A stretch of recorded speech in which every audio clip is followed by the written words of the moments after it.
CBSE இப்போ வந்து பாத்தீங்கன்னா மதியான சாப்பாடு சாப்பிட்றதுக்கு அம்மா உணவகம் வந்தாங்க.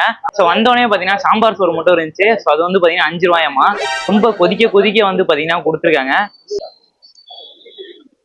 டேஸ்ட் எப்படி இருந்துச்சு அப்படின்னு கேட்டீங்கன்னா 5 ரூபாய்க்குலாம் எங்கேயுமே தரமாட்டாங்க. 30 ரூபா எங்க போனாலும் சாம்பார் சாதம். இங்க 5 ரூபாய்க்கு தராங்கன்னா கண்டிப்பா ஒருத்தாதான் இருக்கு, நல்லா இருக்கு.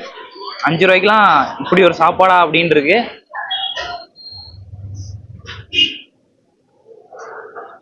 5 ரூபாய்க்கு கொஞ்சம் தான் சாப்பாடு தராங்களா அப்படின்னு கேட்டீங்கன்னா அதுவும் இல்லைங்க. எக்கச்சக்கமா நம்ம போதும் போதும்னு சொல்றோம், அவ்வளவு நிறைய வச்சுக்கிட்டே இருக்காங்க. 5 ரூபாய்க்கு வயிறு நிறைய சாப்பிடலாங்க அம்மா உணவகம் வந்தோம்னா.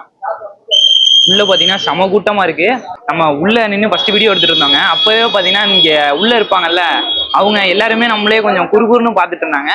ஸோ அங்க நின்று பேச முடியாதுன்னா இப்ப நம்ம வெளியே அந்த அம்மா உணவகம் வெளியே வந்து நின்று பேசிட்டு இருக்கோம். இருக்கு பாருங்க அம்மா உணவகம். இங்க வந்து பாத்தீங்கன்னா காலை சாப்பாடு அவ்வளவா நாள் இருக்காதாமா, மதியான சாப்பாடு தான் மெயினா இருக்குமாமா. ஸோ இதை சாப்பிட்டு இருக்கோம். 5 minutes later. சிபிஎஸ்சி இப்போ வந்து பாத்தீங்கன்னா நம்ம நல்லா சாப்பிட்டு முடிச்சிட்டோங்க. சாப்பிட்டு முடிச்சதுக்கு அப்புறம் அம்மா உணவகம்ல தட்டை வந்து நம்ம தான் கழுவி வைக்கணுமாம்மா. ஸோ அதனால வந்து பாத்தீங்கன்னா தட்டு கழுவு வந்திருக்கோம். ஸோ தட்டை கழுவிட்டு திருப்பி போய் உள்ள வச்சிருவாங்க. ஸோ இதான் இங்க ரூல்ஸு. 5 ரூபாய்க்கு வயிறு நிறைய சாப்பிட்டாச்சுங்க.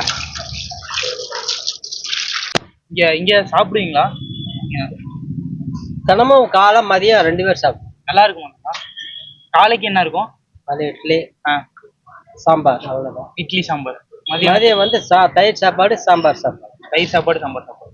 இட்லி எவ்வளோ தாத்தா? இட்லி 1 ரூபா. நல்லா இருக்குமா? சாம்பார் வந்து சாப்பாடு வந்து 5 ரூபா, தயிர் சாப்பாடு 3 ரூபா. நல்லா இருக்கும். ஓகே.